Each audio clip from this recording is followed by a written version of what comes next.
চরণাশ্রয়। গুরু ছাড়া কিন্তু কোনোদিন গোবিন্দের ভজন সাধন করলে ভগবানের কৃপা পাওয়া যাবে না।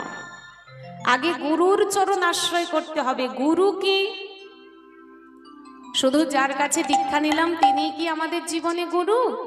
না, আমাদের প্রত্যেকের জীবনে তিনজন করে গুরু আছে। কথাটা বলেছিলেন কি? ভগবান কৃষ্ণচন্দ্র।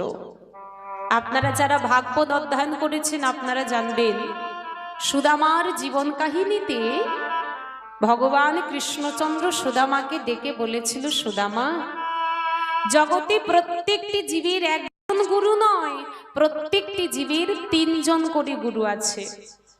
প্রথম গুরু হলো যে যার নিজের বাবা মা। দ্বিতীয় গুরু হলেন দীক্ষা গুরু, শিক্ষা গুরু।